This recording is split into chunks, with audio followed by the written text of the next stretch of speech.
Hola, buenas tardes. Soy Natalia Guerrero Cabrera. Mi matrícula es S24013391 y el día de hoy voy a presentar el proyecto integrador de sistemas operativos, que consiste en un video que recapitula todas las actividades que hemos hecho a lo largo del semestre. El objetivo de esto es demostrar de una manera práctica los conocimientos adquiridos en la experiencia educativa de sistemas operativos a través de la realización de una serie de actividades que involucran desde los conceptos básicos hasta los temas más avanzados vistos en clase. Vamos a continuar con la actividad 1, se trata acerca de la investigación y fundamentación. Esta es una infografía sobre la evolución de los sistemas operativos. Esta infografía es una línea del tiempo del sistema operativo GNU Linux, que indica que en 1969 el sistema operativo fue creado en laboratorios Bell por Ken Thompson. En 1983 inicia el proyecto GNU con el objetivo de crear un sistema operativo libre. En 1991, en la Universidad de Helsinki, inicia un proyecto que posteriormente se convertiría en el núcleo de Linux. En 1992 se sugirió publicar el núcleo bajo la licencia pública general de GNU. En 1994 se hizo referencia a Linux como un clon libre de Unix. En 1996 Torvalds anunció que habría una mascota para Linux, un pingüino. En 2007, Google lanza Android basado en el kernel de Linux. En ese mismo año, el 22 de enero, OSDL y el grupo de estándares libres se fusionaron para formar la Fundación Linux. Y en 2018, en agosto, se creó un kernel de Linux específicamente diseñado para las aplicaciones de computación en la nube. El objetivo de esta actividad era conocer un poco más sobre los inicios y la evolución del sistema operativo Linux.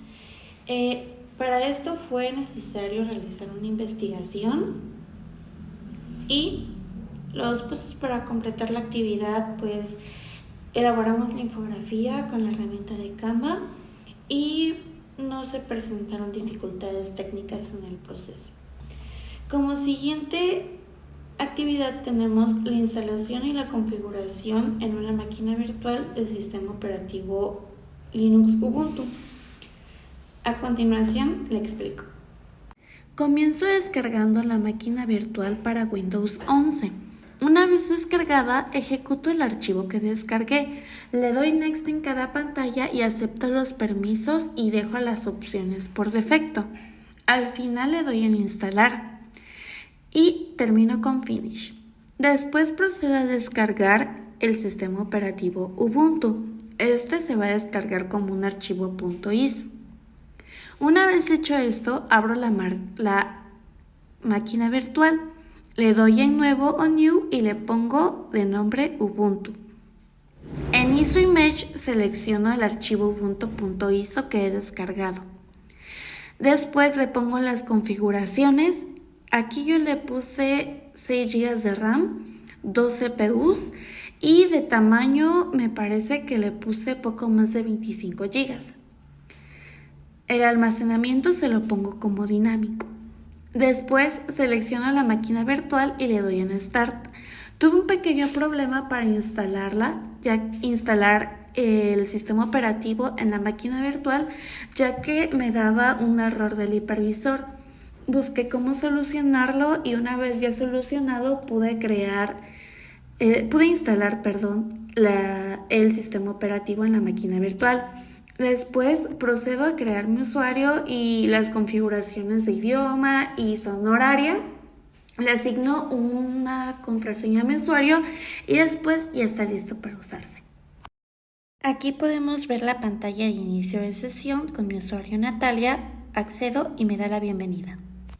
Ahora prosigo con la actividad de administración de usuarios, que consiste en la creación, modificación y eliminación de usuarios y grupos y también en la configuración de permisos de acceso. Esto lo vamos a hacer en 2 sistemas operativos, en el sistema operativo de Windows y en el sistema operativo de Linux, Ubuntu, para ser más específicos. A continuación explico cómo se hace en Windows utilizando los comandos de NetUse. Comienzo accediendo al símbolo del sistema. Ejecuto el comando NetUser con el nombre del usuario y separado de un guión la contraseña con /add. Pero la primera vez no lo ejecuté correctamente, ya que no dejé un espacio entre la contraseña y el comando ejecutar, y la segunda vez lo realizo correctamente y ya se completa el comando. Después, con el comando NetUser y el nombre del usuario y otra contraseña, puedo modificar la contraseña. Parece que no hace falta una palabra para cambiarla, simplemente se pone la nueva contraseña después del usuario.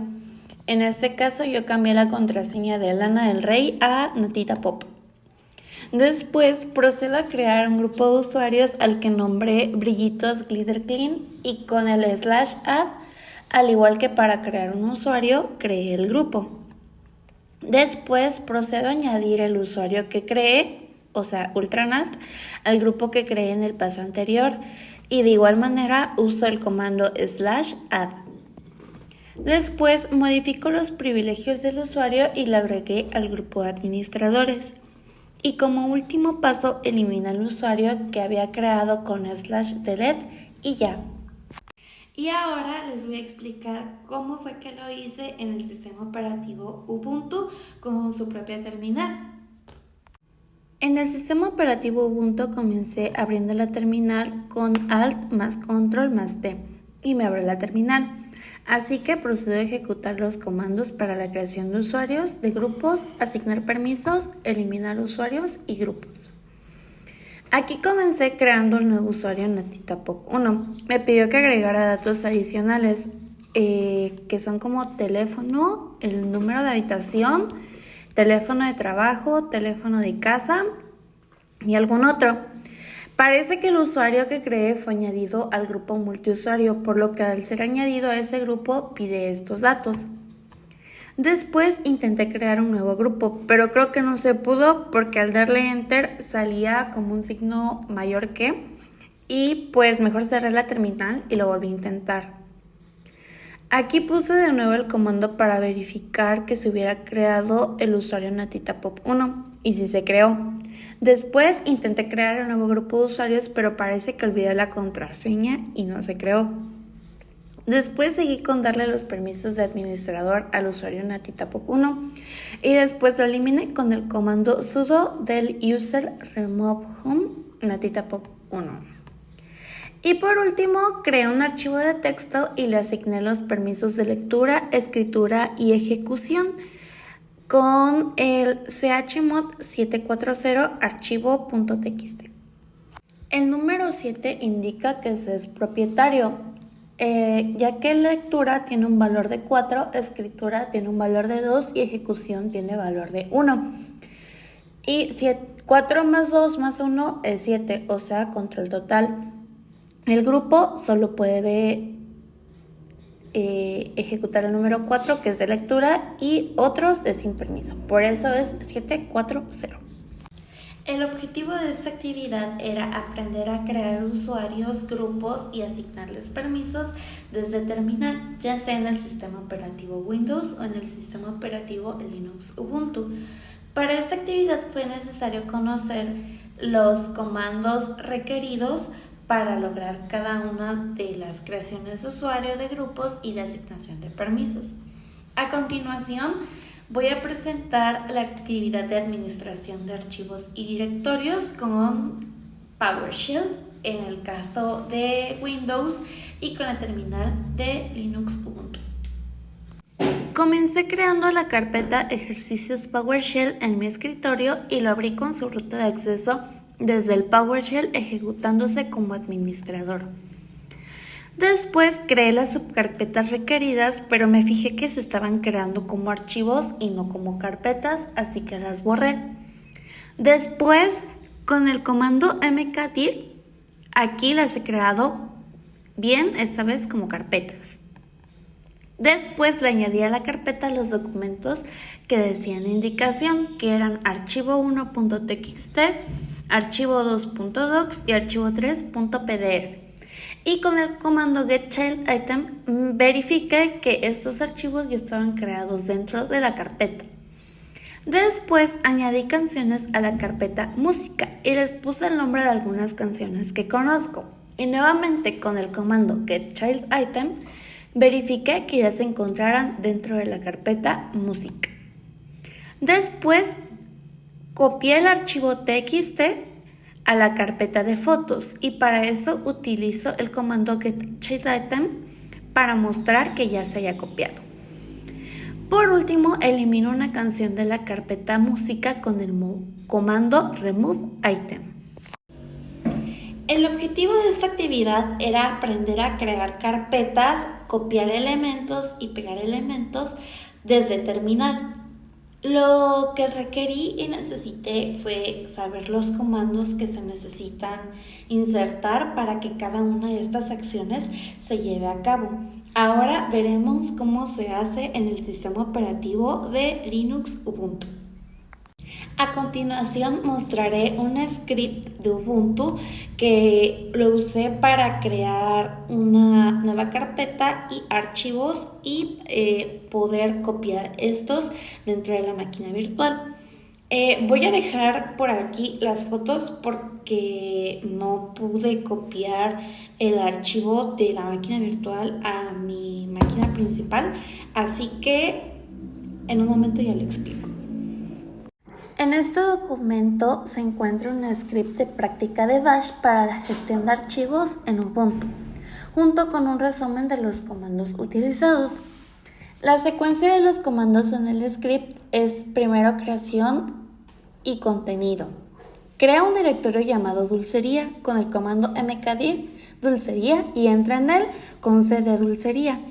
Crea dos archivos vacíos que son nota1.txt y borrador.txt usando touch. Escribe la frase "Este es un archivo de prueba en Linux" dentro de nota1.txt. Y después copia y renombra el movimiento. Después crea una subcarpeta llamada archivados y mueve el archivo final a la carpeta archivados. Por último, elimina el archivo borrador.txt y después muestra la estructura dentro del archivo dulcería con el comando ls-r. El borrado en este archivo ya es definitivo, ya que no hay papelera de reciclaje. A continuación, procedo con la actividad de administración de procesos, memoria y entrada y salida. Aquí vamos a usar los hilos en diferentes lenguajes de programación. Yo elegí el lenguaje de programación Java y a continuación vamos a ver un pequeño código de cómo es que funcionan y se ejecutan los hilos en este programa. Este programa no es solo una secuencia de instrucciones, también es una demostración práctica de cómo el software moderno interactúa con el procesador a través de la concurrencia. El funcionamiento de este código comienza con la definición de la clase hilos1, la cual al heredar de la clase BaseThread adquiere la capacidad de ejecutarse de manera independiente al flujo principal del programa. La lógica central reside en el método run, que encapsula la tarea específica del hilo, imprimir sus credenciales como el nombre, la prioridad y el identificador único asignado por la máquina virtual.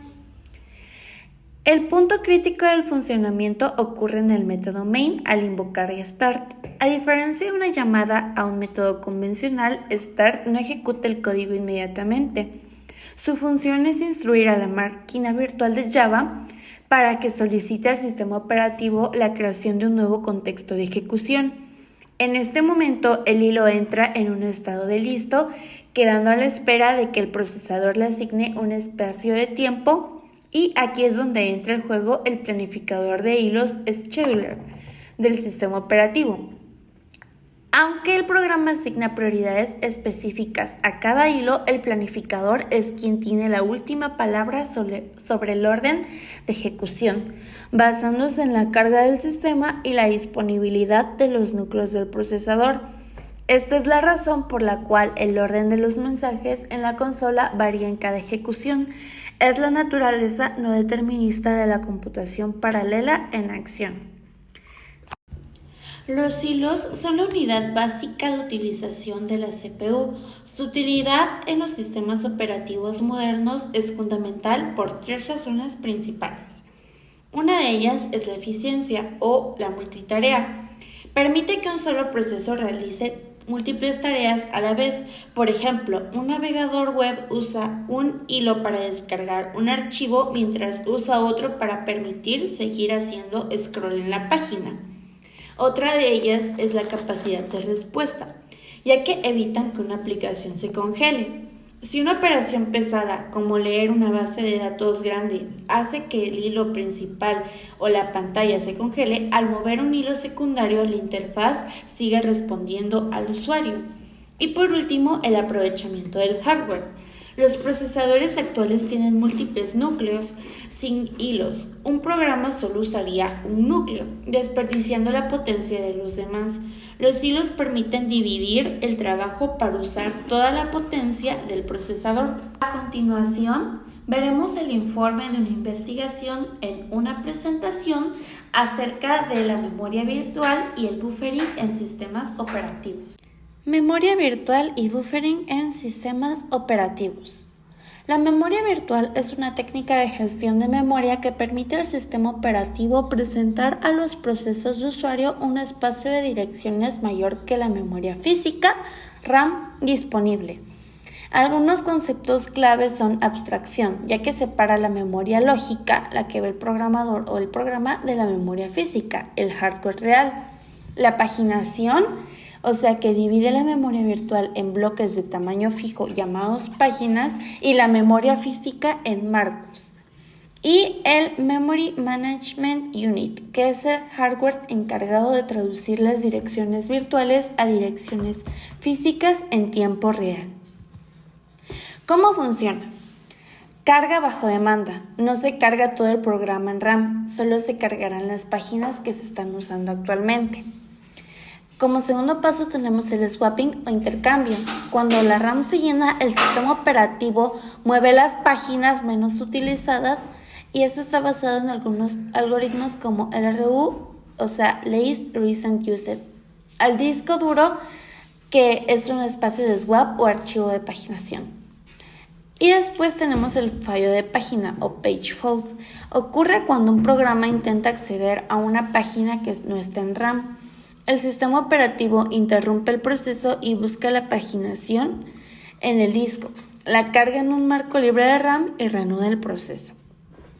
Tenemos las ventajas y desventajas de la memoria virtual. Una de las ventajas es que tenemos la ilusión de una memoria infinita, pues permite ejecutar programas más grandes que la RAM física. Otra es la multiprogramación, ya que más procesos pueden residir en memoria simultáneamente.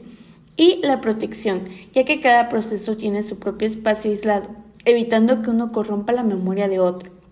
Y como desventajas tenemos la sobrecarga, que es la traducción de direcciones que consume tiempo de CPU, y la hiperpaginación. Si hay poca RAM, el sistema pasa más tiempo moviendo datos entre disco y RAM que ejecutando procesos, congelando el equipo. Después tenemos el almacenamiento en buffer. El almacenamiento en buffer es el proceso de almacenar datos temporalmente en una región de memoria, mientras se transfiere entre dos lugares, parcialmente entre un dispositivo de entrada y salida y la CPU. ¿Por qué es necesario? El objetivo principal es avisar las diferencias de velocidad entre el productor de los datos y el consumidor. Los tipos de almacenamiento en buffer es el buffer único. El sistema operativo asigna un buffer en la memoria del sistema para una solicitud de entrada y salida. El doble buffer. Mientras la CPU procesa los datos de un buffer, el dispositivo de entrada y salida llena el segundo. Esto permite que la CPU y el dispositivo trabajen en paralelo de forma continua. Y esto es muy usado en gráficos. Y el buffer circular. Se usan múltiples buffers organizados en círculo. Es ideal para flujos de datos continuos donde la producción y el consumo varían de velocidad. Y por último veremos el informe de la actividad en la que comparamos los métodos de gestión de entrada y salida en los sistemas operativos.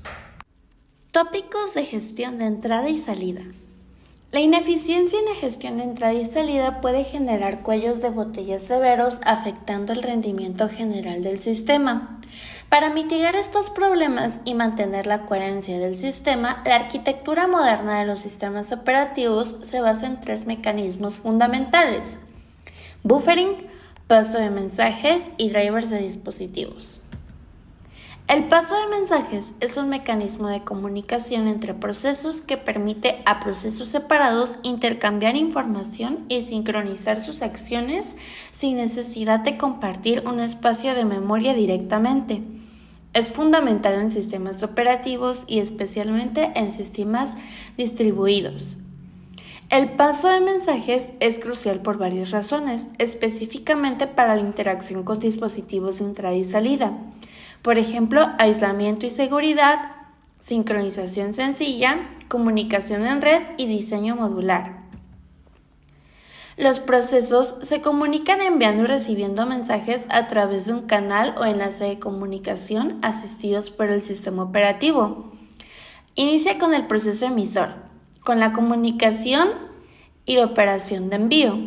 Después, el proceso receptor, que espero reciba el mensaje con la operación de recepción. Después pasamos al mensaje, que es el dato o información que se transfiere, puede ser de longitud fija o variable. Y después el canal o enlace, que es la conexión lógica o física por donde viaja el mensaje. Los tipos de comunicación son síncrona y asíncrona. Y los tipos de direccionamiento son directo, o sea que el emisor nombra explícitamente al receptor y viceversa, o indirecto, que los mensajes se envían a un objeto intermedio como un buzón o puerto. Después estamos con los ejemplos de aplicación, que es como una petición cliente-servidor, llamadas a procedimientos remotos, control de dispositivos de entrada y salida y arquitecturas de microservicios. El buffering es una técnica utilizada por los sistemas operativos para almacenar temporalmente datos mientras se transfieren entre 2 dispositivos o entre un programa y un dispositivo de entrada y salida. Este espacio de almacenamiento temporal se llama buffer y normalmente se encuentra en la memoria principal. ¿Cómo funciona? Cuando un dispositivo envía o recibe datos a una velocidad diferente a la CPU o la memoria, el sistema operativo utiliza un buffer intermedio. El buffering es esencial porque mejora la eficiencia, la sincronización y la estabilidad de las operaciones de entrada y salida dentro de un sistema operativo, permitiendo que los diferentes componentes del sistema trabajen de manera fluida y coordinada. La gestión de entrada y salida es una de las funciones más críticas del sistema operativo, ya que coordina el intercambio de información entre la CPU, la memoria y los dispositivos periféricos. Las ventajas del buffering es que aumenta la eficiencia de la CPU, reduce los tiempos muertos en los dispositivos de entrada y salida, permite que los procesos sigan ejecutándose mientras se completan las operaciones de entrada o salida y evita pérdidas de datos por saturación o retraso. Ejemplos de buffering. Al reproducir un video en línea, el sistema descarga los datos y los guarda en un buffer antes de mostrarlos. Si un programa genera datos más rápido de lo que una impresora puede imprimirlos, el sistema operativo guarda estos datos en un buffer y los va enviando poco a poco. Cuando la CPU envía datos a un disco duro, el sistema usa un buffer para mantener los datos temporalmente hasta que el disco esté listo para escribirlos. O cuando ves un video o escuchas música en línea, los datos se descargan en un buffer de red antes de reproducirse. Después continuamos con los drivers de dispositivos. Estos son módulos de software que actúan como traductores o intermediarios entre el kernel del sistema operativo y el hardware físico o los dispositivos periféricos. Su importancia es fundamental y transversal, ya que garantiza la interoperabilidad, la estabilidad y la funcionalidad del sistema. Sin el driver adecuado, el sistema operativo no puede enviar ni recibir comandos o datos de manera significativa desde un dispositivo, volviéndolo inútil. Los drivers son esenciales para la abstracción del hardware, ya que permiten que el sistema operativo interactúe con cualquier tipo de dispositivo, utilizando un conjunto de comandos estándar y uniformes sin necesidad de conocer los detalles de implementación específicos del fabricante.